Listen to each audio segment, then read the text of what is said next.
UFC announced two pay-per-view events last week, UFC 320 and UFC 321, and finally we have a good pay-per-view event, UFC 320. It's it's just announced three fights in that event in the main card, but those three fights are such bangers, right? And finally we have a card or a pay-per-view event worthy of garnering some popularity, some traction to UFC, because we've just had an awful pay-per-view event concluded. UFC 318. I mean, what was that event? And even so many pay-per-view events before UFC 318 were mid at best, were average. Many fight nights have been better than pay-per-view events. Heck, the fight night that we had recently was better than the UFC 318 event. Like, what were those fights? Who makes these pay-per-view events now? I think Dana White should take a step back and think what he wants to promote, whether he wants to promote boxing, whether he wants to promote MMA. What is it? Because clearly MMA, UFC is suffering. And if you don't believe me, let's quickly glance at the events that have happened this year. And this year actually started with a really banger pay-per-view event. I would say the second best pay-per-view event in this year was UFC 311. You had Islam Makhachev versus Sarukian first. You have Dvalishvili versus Umar Nurmagomedov. You had Yuri Prohaska versus Jamal Hill. So all three of these fights were such great fights. The only reason why I'm not calling this event the best event of the year is because Arman Sarukian hurt his back. If he would have fought Islam Makhachev, then we would have had the best UFC event of the year, starting of the year, right? Kind of dramatic, but we would have had the first event, the first pay-per-view event of the year, to be the best pay-per-view event of the year. That actually doesn't say a lot about UFC. That says a lot about Dana White.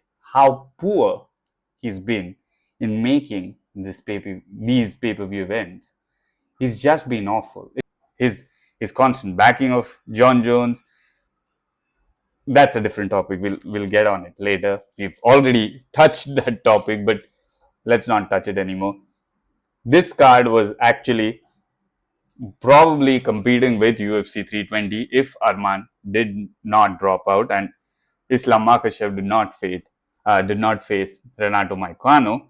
This event would have been the best event till now, at least. And this event is, I would say, still the best event till now, because you had Islam versus Moicano, you had Dvalishvili versus Umar, you had Prohaska versus Hill. All these three fights were really good fights. Of course, Islam versus Moicano was kind of a letdown, because if you make the pound for pound number one guy face a ranked 10 guy, he was ranked 10 maybe then, really not a competition, right? We saw that. He choked him out in the first round. But long story short, it was the best card of this year, at least till now. It's been the best card of this year. Then you had DDP versus Sean Strickland at UFC 312.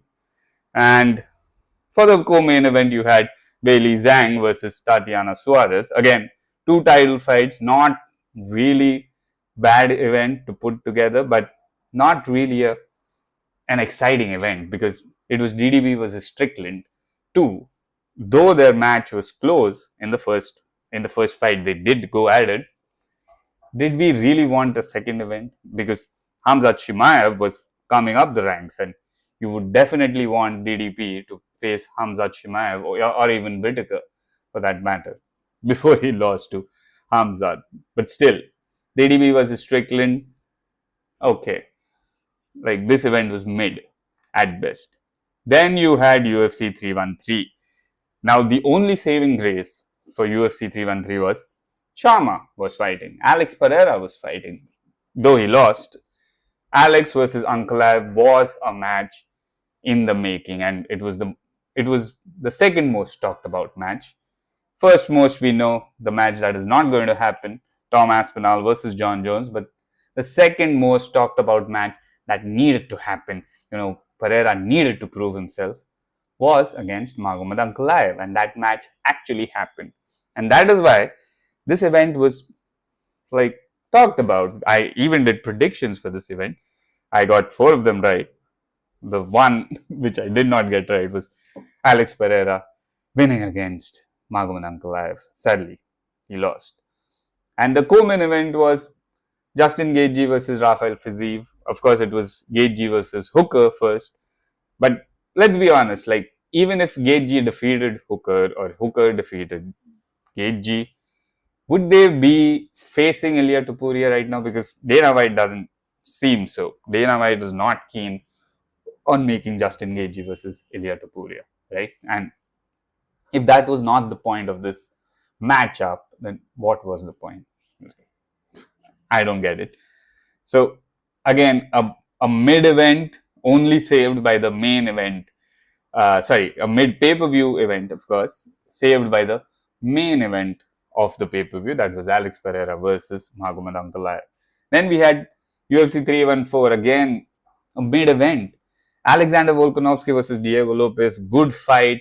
I'm happy for Volk that he got that belt back. Wish he hadn't for the featherweight division, but he did get it back. He is one of the GOATs, yes. But the co-main event again, Michael Chandler versus Paddy Pimblett. Paddy Pimblett won that fight. Of course, he put on a great performance, but still, like, even if Chandler would have won, would he have faced Ilya Topuria? And now everyone's trying to, fast track Paddy Pimblett, we should call him, to the title shot. I don't see a reason why Paddy should face Ilya Topuria. Like, there is no sense in Paddy facing Ilya Topuria. But still, that was the co-main event. Again, like I said, mid, because there were no major stakes involved in the co-main event again.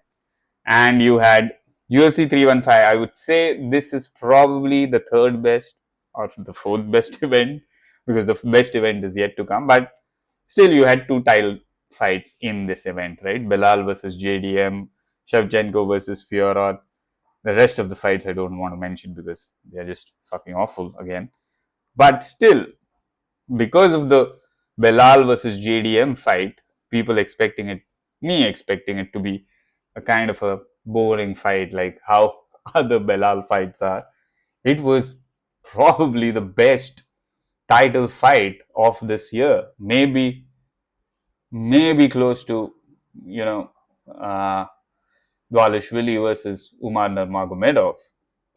Or maybe we've had better. I don't think so. We've had better. Maybe Volkanovski versus Lopez, if you count that. But I think this was kind of the best title fights that we've had in this year. And Bilal really showed that he's a tough nut in this title fight. And this event wasn't as exciting, did not get more attention because it was Belal. And again, Valentina Shevchenko is just so efficient in getting victories. I'm kind of sad that she has a second title run that she shouldn't have had for the division, not for herself. But again, I would say, considering the events before it, it's a good event, but not really a banger of an event, not really something that, me, casual fans, look forward to. 316, you had Dvalishvili versus Sean O'Malley, too. Pretty undeserved title shot for O'Malley there. We saw what happened to O'Malley. We saw the preparation that O'Malley did with his wrestling, with everything that he kept on saying in the pre-match interviews, and boy, that was annoying. Nice that he got his mouth shut finally. And the women bantamweight co-main event was Pena versus Harrison. Of course, that fight was coming through. So this was still an okay pay-per-view event to put together, but still it was pretty mid considering, it was an undeserved title shot. I would actually say the fight night that happened after that, and even, 2 weeks after that, Hill versus Rountree Jr., that had a better co-main event, a better main event. And I know you have to sell fight nights as well, but some of these fight night fights need to happen in the pay-per-view now, because the pay-per-views are really, really, really bad. They suck. They suck. Really suck. 317, probably the third best event of this year, because you had Elia, you had Charles Oliveira, both of them popular guys, both of them getting attention like anything. You had the co-main event, again a title fight, Pantoja versus Kaikara France, and then you had a flyweight fight where Joshua Van was fighting Brandon Royval. So it's kind of a title eliminator fight where now Joshua Van gets a title shot against Alexander Pantoja, and that is a good event to put together. That is an event which gets attention because of the main fight. Also has two fights which are somewhat, which have some stakes in them, at least. Because Pantoja versus Kaikara France is for a title. Royval versus Van is for a title eliminator, number one contender. And at least Van got that contender spot when he defeated Royval. So, all in all, well done, Dana White. We need more such events. Not your best work, but okay. And then we come to UFC 318, the fuck allest event of this year. And it was only saved by Max Holloway versus Dustin Poirier. I know the point of this event was giving Dustin a farewell fight. That's all fair. But what about the other fights? Paulo Costa versus Roman Kopylov was the co-main event of this pay-per-view. You had welterweight fight between Kevin Holland and Daniel Rodriguez. Okay, Kevin Holland is funny, exciting, etc., etc. But really, like, before Paulo Costa and Roman Kopylov fight was announced, the co-main event was Danny Gay versus Patricio Pitbull. This is the level of matchmaking that we're dealing with in a pay-per-view, not a fight night. The event happening after UFC 318 was so much better.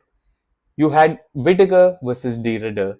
You had a co-main event where you had Peter Yan versus Marcus McGee.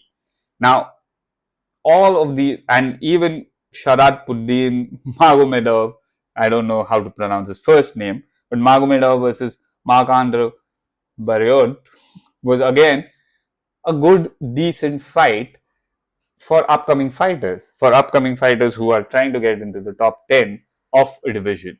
Of course, Magomedov did not get into the top 10 of the division by defeating Marc-Andre Barriot, but still, it was an exciting fight.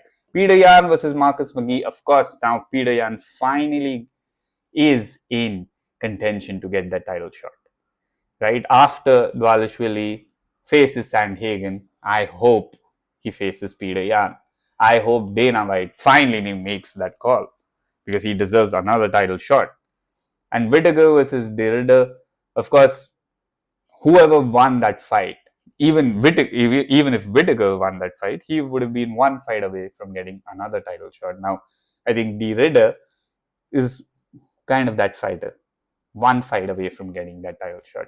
I think he needs to fight one more time to finally face DDP, but I don't know, because Imavo versus Boralho is happening somewhere this year, right? I don't know when. I'll just see that, but that is kind of the number one contender after DDP versus Hamzat Chimaev. And I think that plan will be ruined if Hamzat Chimaev wins, because I think DDP gets an immediate rematch. Right? And now, before UFC 320, you have UFC 319, which is again not really an exciting pay-per-view. You have DDP versus Hamzat Chimaev, a banger of a fight. The co-main event now looks better because there is Leron Murphy versus Aaron Pico, something at stake in that co-main event, because if Leron Murphy wins, he is in the contention to get a title shot. And this fight kind of proves that mouths are Evloev is going to get a title shot against Alexander Volkanovski. Volkanovski has said many times that he would like to face Evloev. Finally, that's going to happen. I guess. I hope so. Now, all of this, long story short, brings us to our point about UFC 320. There are only 3 fights announced till now. Magomed Ankalaev versus Alex Pereira, the main event. Merab Dvalishvili versus Corey Sandhagen, the co-main event, and a third fight, Yuri Prohaska versus Khalil Roundtree Jr. Wow, this is the kind of pay-per-view that gets people excited, that gets people really looking forward to the 5th of October in India over here. Of course, it's 4th of October everywhere else, everywhere where UFC, MMA is famous.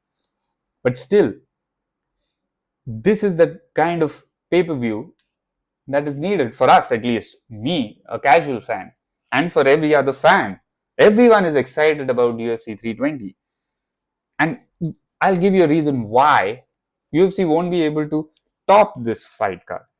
As in, who else after this fight night or after these 6 fighters fight, who else is going to top Ankalaev versus Pereira 2 or maybe Yuri Prohaska versus Khalil Roundtree Jr. and Merab Dvalishvili versus Corey Sandhagen? You can only top it up with one fight. That is not going to happen this year. That is Islam Makhachev versus Ilya Topuria. You know that. Because even after this event, there is UFC 321 where Tom Aspinall faces Cyril Gane. Great fight. But okay, the co-main event is okay. Alexander Volkov versus Jailton Almeida. But the rest of the event, the rest of the fight, sorry, in the events are just bad. Alexander Rakic versus Azamat Murzakanov. Who is that? Like, seriously, do you want to watch that? And the other fights, I don't want to even call them out, are not that great. So it's actually kind of a mid event, only saved by Tom Aspinall versus Cyril Gane, because Tom Aspinall has been dying to fight, and he hasn't been allowed to fight because we know, you know who has been taking up his spot till now. But these 3 fights, more fights to come. If you only end it at these 3 fights, the event at these 3 fights, it's going to be a great event. But you have more fights to be added to UFC 320. Can you imagine that? Yuri Prohaska versus Khalil Roundtree Jr. I can guarantee you that fight is going to be exciting because Prohaska has not been in a boring fight ever. Tell me a boring fight of Yuri Prohaska. You can't. So that fight is guaranteed to be full violence. You have Dvalishvili versus Sandhagen. You're gonna have too much activity in that fight. Merab doesn't stop. It's exhausting watching him. Merab makes fights exciting. Let's just face it. He's not boring. He is exciting. He's funny. I like him. I will watch any of Merab Dvalishvili's fights. And Magomed Ankalaev versus Alex Pereira, the former face of the UFC, Alex Pereira. Now, sadly, it's Ilya, with a good face, of course, replaced Alex Pereira. But still, Magomed Ankalaev versus Alex Pereira. Now, the first fight was absolutely boring. I get it. It was boring. It was a chess match. It was kind of, a wet dream for UFC nerds, MMA nerds. But for us casuals, it was boring. Alex Pereira did not do shit in that fight. I love Alex, but, he had a very poor fight. Ankalaev, on the other hand, did better than Pereira, but let's be honest, he also did not dominate Pereira like many people are saying. He did not dominate Pereira. Please, that was not dominance. If that was dominance, then Ankalaev has to step up his game about dominating people. But Alex versus Ankalaev 2 will be more exciting, at least. I don't know competitive, but exciting at least. Alex has just lost his belt. He was giving all signs that he doesn't want another fight at light heavyweight. And I did a video where I spoke about Alex going to heavyweight. That was a better option for Alex Pereira, given his age, given the limited amount of time that he's going to be spending in the UFC. He said that himself, not me. So I don't know why Alex has taken this fight. He's taken it to prove that he can defeat Magomed Ankalaev, right? That is the only reason I see it. And if that is the only reason, then Alex is going to show more activity in this fight. I hope so. I hope that he shows more activity in this fight and not like the previous fight. And Ankalaev, there is again more at stake because he did win against Alex, but you know that win must have left a bitter taste in his mouth because many people, many fans are still saying that yeah, like Ankalaev won, but it wasn't an impressive performance. It wasn't a performance to win them over, to win many fans over. Like Alex has lost before to Israel Adesanya, and Israel Adesanya had a fan base of his own. But still, when Izzy knocked Alex out, it was a complete different picture for Izzy, right? It was a picture. It was the kind of scenario, scenario that he dreamed, that he spoke about in the pre-match conference, that he's going to butcher him, he's going to beat him, etc., etc. But he did not butcher him, but he did knock him out cold. And if Ankalaev wants to win over the fans, every fighter does want to win over the fans, he has to put in a really, really impressive performance. That means he will see what he can do better from that first fight itself. And he's probably going to do more activity. He's not going to be fearful of Alex's power. He's going to go at him more. He's going to charge him more, which means only one thing, that left hook is coming. We'll do predictions later, but I think it will be more competitive. It will be more exciting. And for that reason, all these three fights make UFC 320 the best pay-per-view event of the year, period.